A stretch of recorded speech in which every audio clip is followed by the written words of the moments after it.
Hey, this is Hammer with another battle report between my honorable Bretonnians and Ogre Wargaming and his unworthy curs. So, we both decided to have a game at 3,000 points where we brought as wide a variety of units as possible while still having a viable list. So, we both made much different lists than before, which made for an interesting game.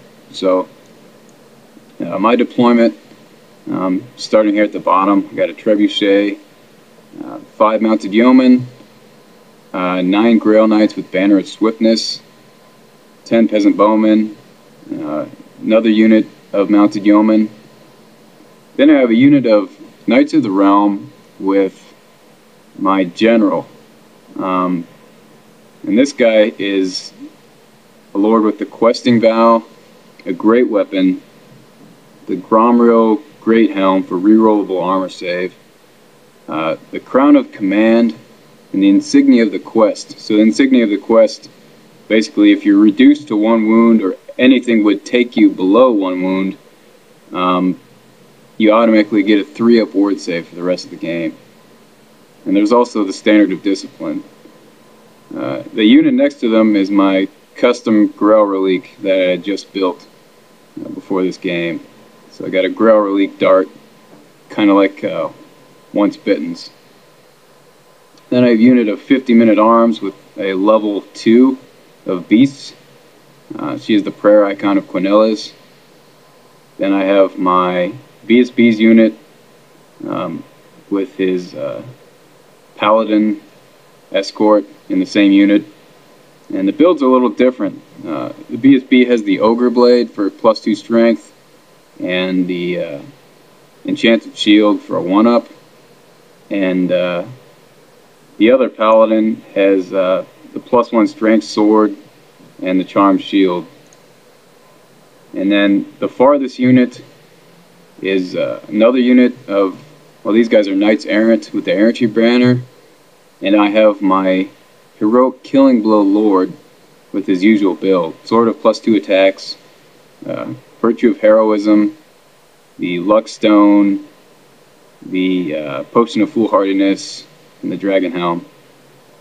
And then at the very far edge is 3 Peg Knights and a tread behind them. So a double Lord list with a level 2 caster. So way different than I've ever done before, but should be fun.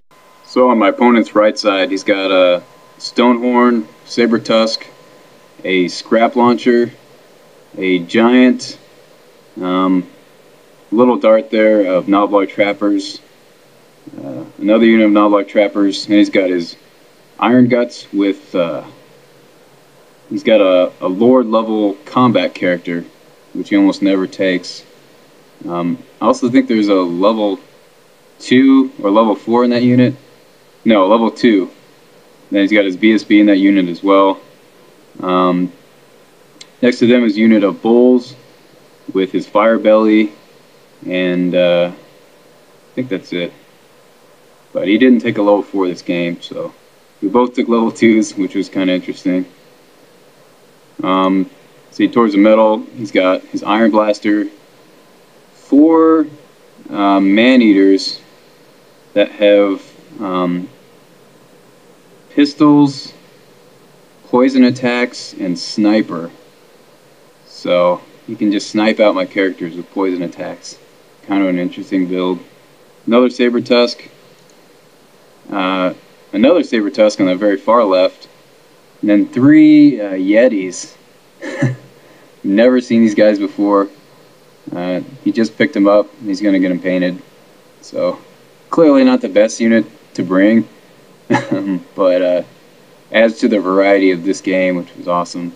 He also has 2 Gorgers, which I haven't seen since our very first game. So just another overview shot of the battle. I think I took a lot of pictures this game. Just a close-up of my Grail Relique. I'll go into more detail on that in my modeling video, the next one. Basically, it's supposed to be like the spirit of the dead knight flying above his ashes. The vanguard moves on the left and on the right. So yeah, here, if I don't play for a long time, I just make some really boneheaded mistakes. I think there was a point where I felt like I had a handle on this game, and then when I don't play for a while, I come back and just do stupid stuff like this. So the white unpainted unit of fast cav is within my general's leadership 10, but the one on the edge is not. And Ogres turn 1, he terror charges me with his Stonehorn, and of course he goes center to center, so I gave them no room to flee, and they're right off the board. So, oh, yeah, terrible start. So no other charges from Ogre turn 1. He had redirected in my other fast cav unit, but they passed their leadership 10. Everything else moves up as you can see it. And Iron Blaster is there in position to shoot at my Treb. I don't think he killed it, but so towards the center, either his movements, moves his man-eaters up, protects his saber tusk behind the building. Pretty much expecting those man-eaters to get into the building. On the left, moves his saber tusk up. He's out of the charge arc of my pegs, so he's going for my Treb, and moves his Yetis up slightly as well. Yeah, so my fast cav unit there is the painted one. I just swapped out the unpainted and painted ones, if you're confused about that.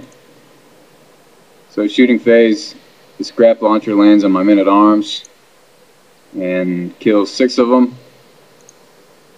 And his sniper man-eaters roll 3 6s to hit, poison attacks, and one-shot my level 2. So, yeah, she's dead. Turn 1. Never got to cast Transformation of Kadan, which I rolled. Yeah,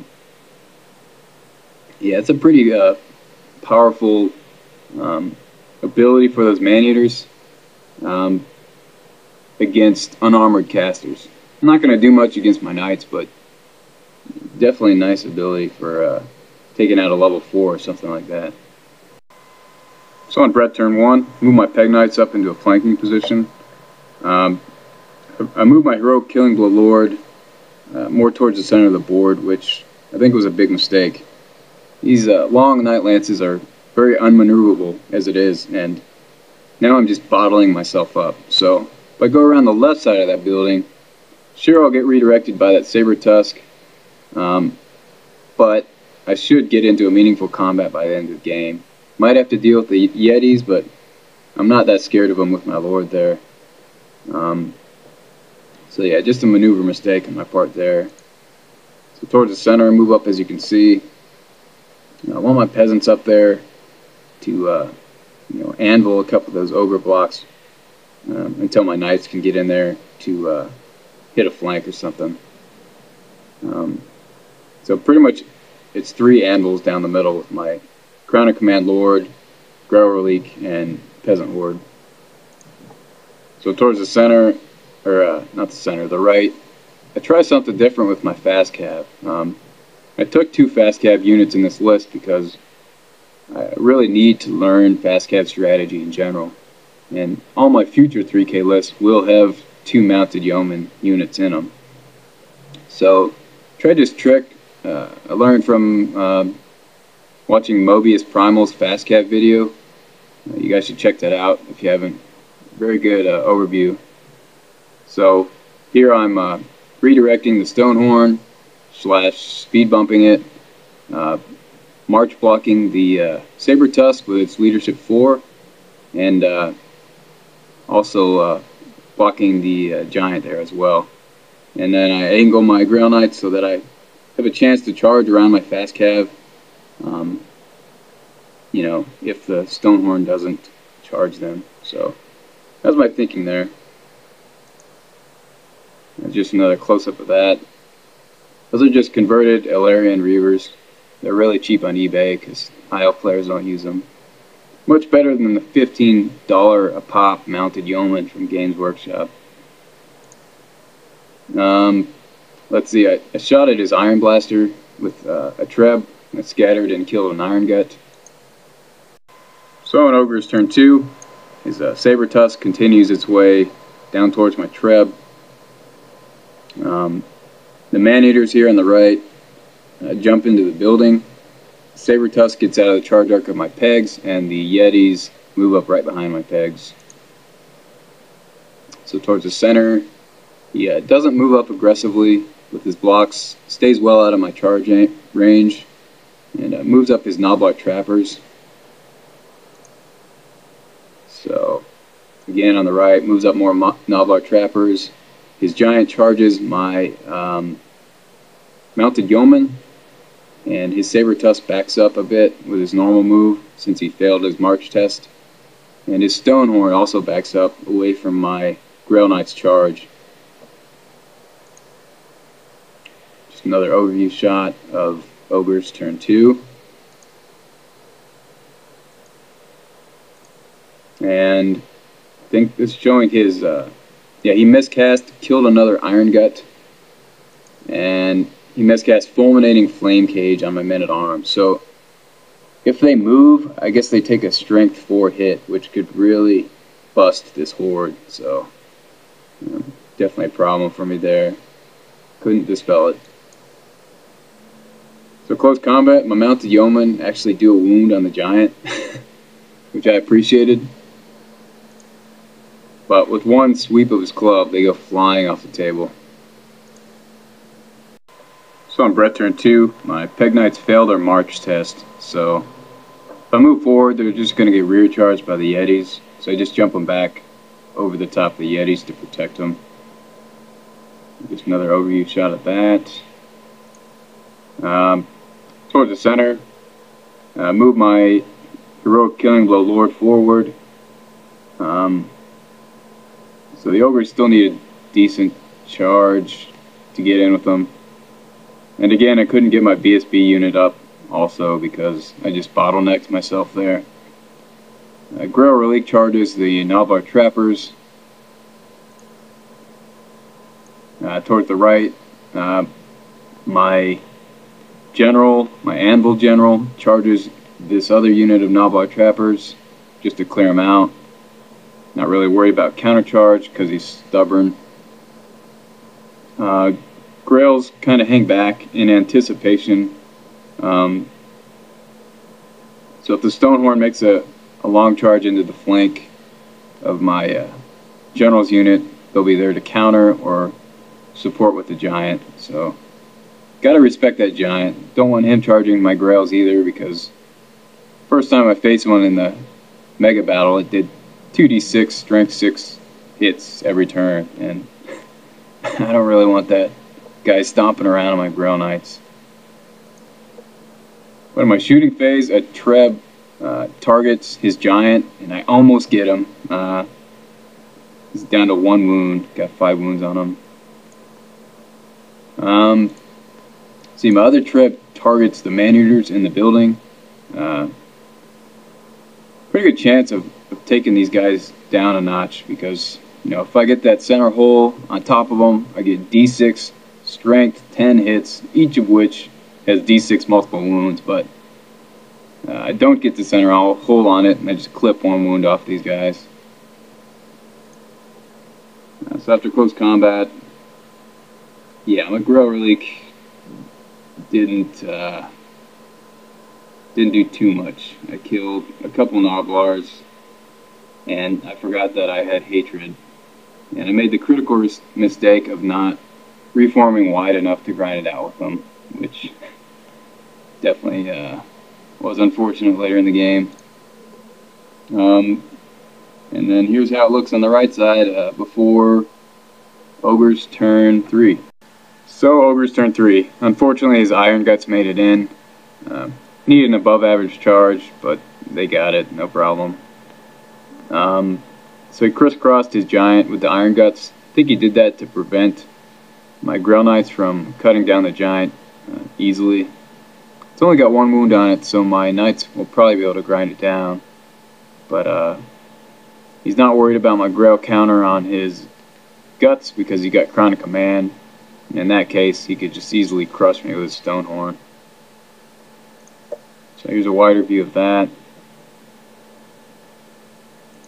So a saber tusk with 1 wound left from my bowman shooting moves up to completely negate that charge from my grails. So you need a fairly long one to get into a Stonehorn, but they do have Banner of Swiftness. Also another Gorger comes on by my Grail Knights. The one at the bottom had come on his turn 2 and actually charged my Treb. So towards the center, his Bull unit makes a nice long charge against my Heroic Killing Blow General's unit, or Heroic Killing Blow Lord's unit. I definitely don't like this, especially with the Fire Belly having his breath weapon.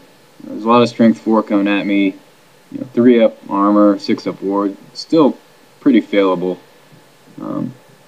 But if I can get 1 Heroic Killing Blow off, that 3 combat res will keep me in it, I think. So I'm not as worried about it. So here's the total view of the center. Far left, moves his Yetis up, jumps his Man-Eaters out of the building,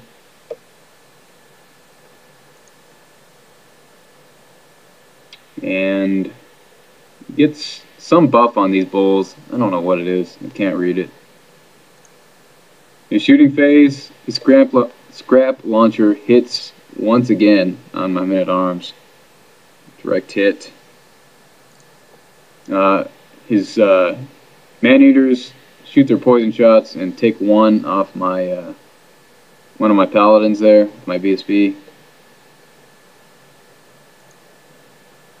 And in close combat here on the left, General comes through, Heroic Killing Blows one of those bulls, and I lose 4 knights, but we stick around, which was great.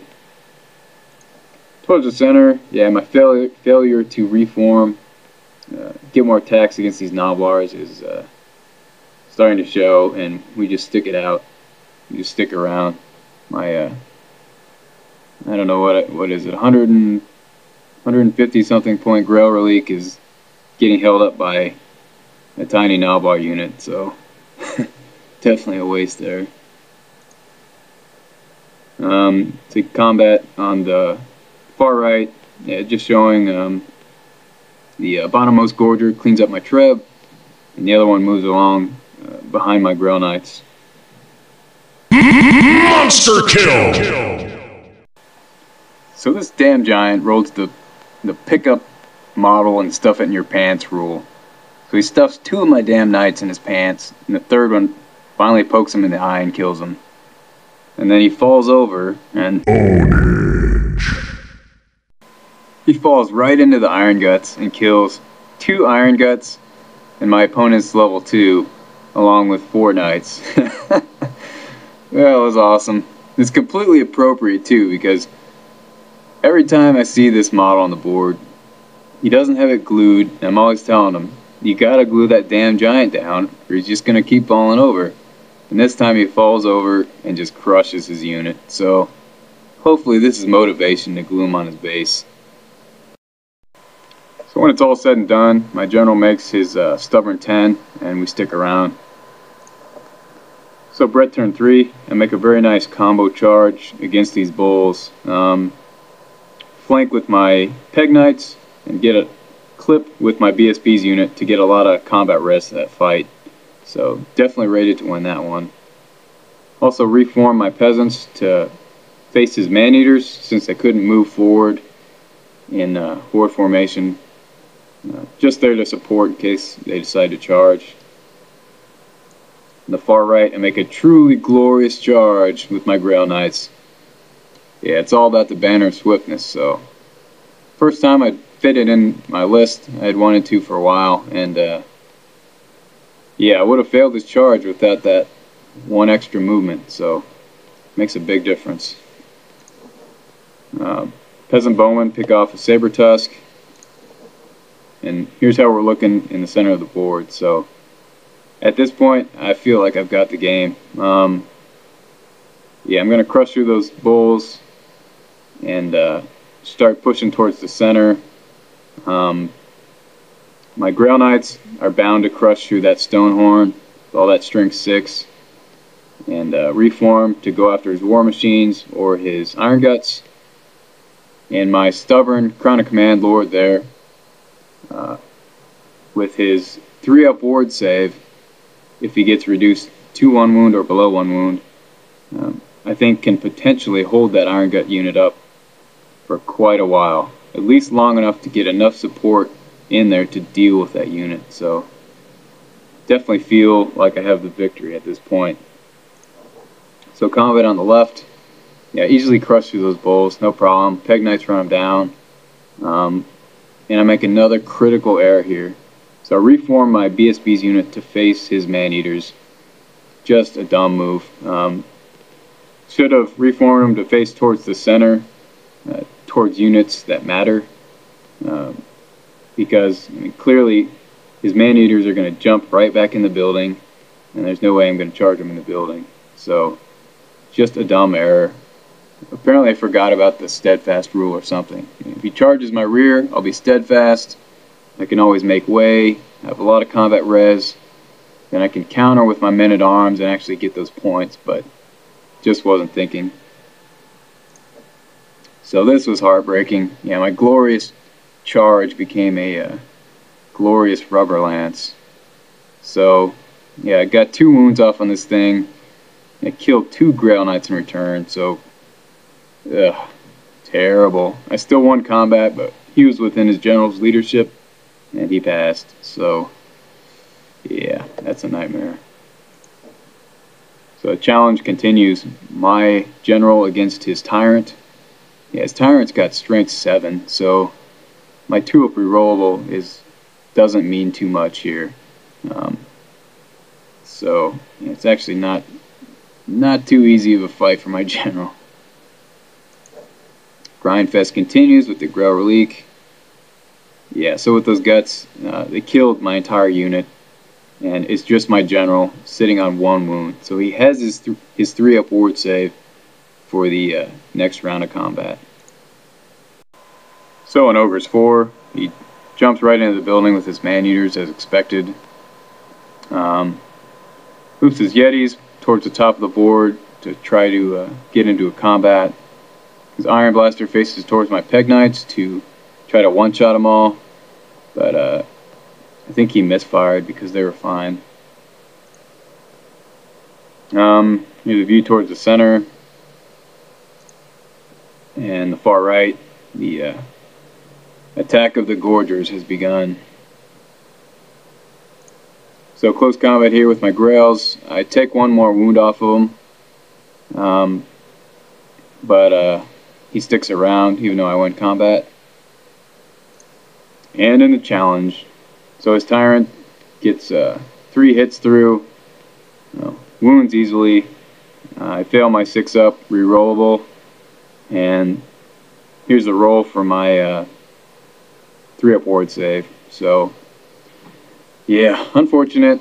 He only needs to get 1 through that though, and with 3 wounds, it's not too tough at strength 7. So you know, 3-up is nice, but it's not something I can completely rely on. To really get the most out of this character, I probably need Lore of Life with the signature, or the lore attribute. So he reforms to face my Grail Knights, which are going to meet their deaths very soon. And finally, I figure out that I need to reform my Grail Relique a little wider to try to whittle down those Gnoblars. Even though they are peasants, they've been rolling like crap to kill those Gnoblars, so yeah, just a waste there. So here are my movements on Bretonnia 4. Try to get my knight units towards the action, either double charge the Iron Gut unit, or try to pick up some points for war machines if possible. Move my men-at-arms to try to deal with the Gorgers and bring down my Peg Knights. So here's a view towards the center and the right. Close combat, Grail Relique. Kill some more Gnoblars, but Gnoblars can actually use the general's leadership, so They stick around. Close combat with the Grails. I believe this was a drawn combat. Nobody goes anywhere. So, Ogres turn 5. The Iron Guts seal the fate of the Grail Knights. Towards the center, a Gorger gets in with my Grail Relique. And the Yetis finally get into combat and charge my double Paladin unit. So, it took them a while, but they finally got in there. And here's an overview at this point, turn 5. So his shooting phase, the Scrap Launcher lands another hit against my Men-at-Arms. This thing was deadly accurate all game. I wish my Trebs would do that. So his Iron Blaster shoots a cannon through my Heroic Killing Blow Lord's unit. And he rolls a 1 for his Lookout Sir, fails the ward save, and just gets crushed. So, no more glory to be had. I was hoping eventually he'd get into that Stonehorn and get some revenge. The Yetis, yeah, my Paladins smack him silly, and they run him down. So, yeah, no problem. For some reason, I don't have many pictures of Brett turn 5, but basically my Peg Knights charged the Gorger, who was at the time locked in with my Grail Relique. And in that combat, the Gorger got Killing Blow off in the Grail Relique. So we ruled that it could Killing Blow the Relique because it was listed as an infantry model. So that granted 6 combat res to him. And so my Peg Knights easily broke, fled through my Men-at-Arms, and my Men-at-Arms got scared and fled through my Peg Knights. So, disaster, chain reaction of panic. So also on my turn 5, I had reformed my BSB to try to take one from his Man-Eaters, and the remainder of my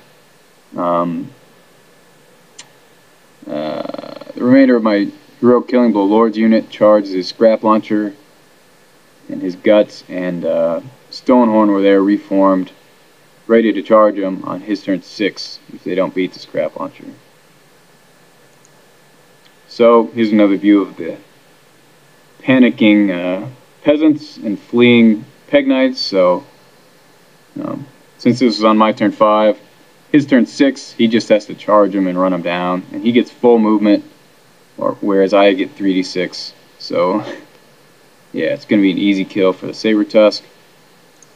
So sure enough, Ogres turn 6, the Saber Tusk runs down my Peg Knights. Second Gorger gets in with my last 2 Grail Peasants to kill them. Dual charges his Iron Blaster and Man-Eaters into my double Paladin unit. Gets Earth-Shattering Charge with his Stonehorn into my Knight of the Realm unit that failed to kill his Scrap Launcher. Yeah, it killed him to a man. Here with my double Paladin unit, one of my Paladins goes down. I kill 2 Man-Eaters. I think I actually won combat, but it didn't matter. Gorgers finish off the Grail Relique. And that's the end of the game. So I go from really feeling confident to just getting slaughtered by the end. And worst of all, after the battle, this fat ass, after eating all my knights, sits on my own couch enjoying his victory. So I really enjoyed this game. It's just great to play against some unique units that you never see on the board much. And it was nice to be able to take some things that I don't normally take and experiment a little bit.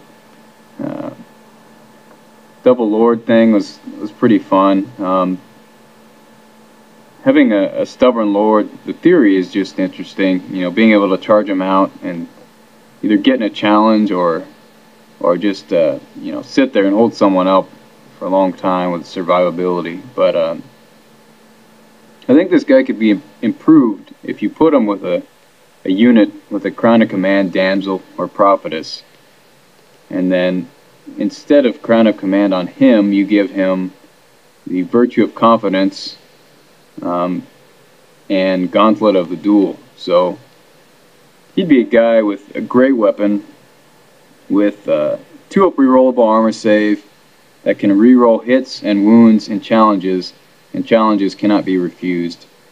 And if he gets below 1 wound, he gets his 3-up ward save. So he'd be like a unkillable duelist type deal, especially combined with the Lore of Life, Damsel, or Prophetess. That'd be a lot of fun. So I think I'm going to try him out in my next double Lord list, whenever it is that I play one again. So yeah, definitely at the core of my 3,000 point armies in the future, though, are the 2 fast cav units, and always the 1 Peg Knight unit. So you'll see them in my Adepticon list as well, which my next video I'll go over some modeling updates and my list for that tournament. So hope you enjoyed, and hope I can get a game in within the next month, couple weeks, to get revenge on the damn Ogres. Anyways, hope you enjoyed.